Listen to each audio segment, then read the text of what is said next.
Everyway Woman celebrates tomorrow's stars, and today we're welcoming George Blake to the show. George? Well, hello, handsome. Pleasure to see you again, as always. Pleasure to see you, too. You're looking fantastic. Thank you, and so are you. So tell us a little bit about what makes you special as a comedian. I guess it's probably because I'm a gay comic. You know, that's a little different. That means I'm so happy that I can't stand myself.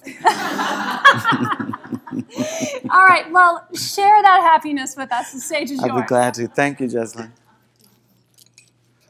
How's everybody doing out there?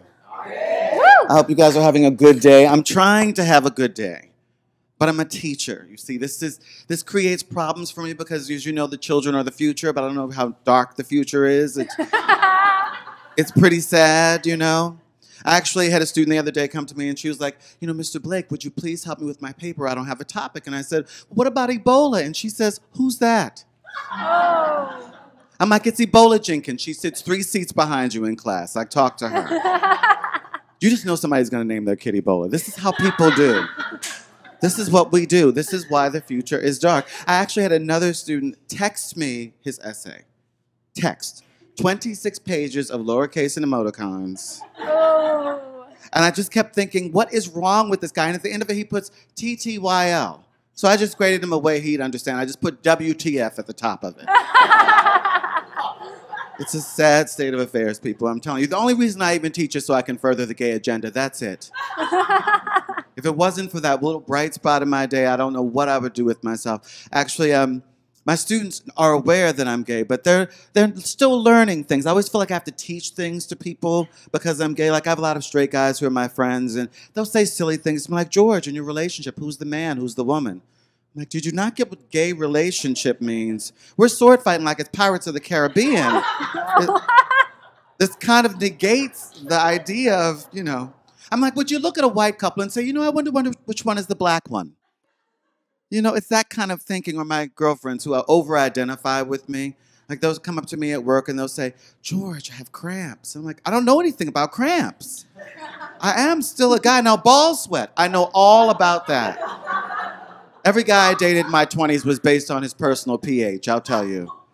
You know, it's kind of funny. My family actually became accepting over a while, but they had a few issues along the way. I remember that day my parents sat me down, and it was really kind of sad because I was so gay. Like, I basically had my parents come out to me.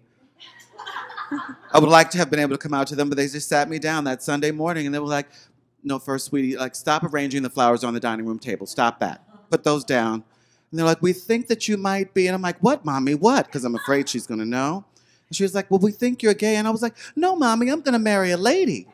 And that tipped her off. Because most men don't think of the word lady and what they want to marry, you know what I mean? And my dad, like, I felt bad for him. Like, my dad was trying to defend me the whole time. My mom, he's like, no, like, my son wants to grow up to be a policeman or a fireman. And I'm like, that's the village people, Daddy. Sign me up, you know? I was also the kind of kid that was kind of obvious because every morning I'd wake up and I'd do this, and I didn't have any hair. So I guess it was sort of out there for them to figure out on their own.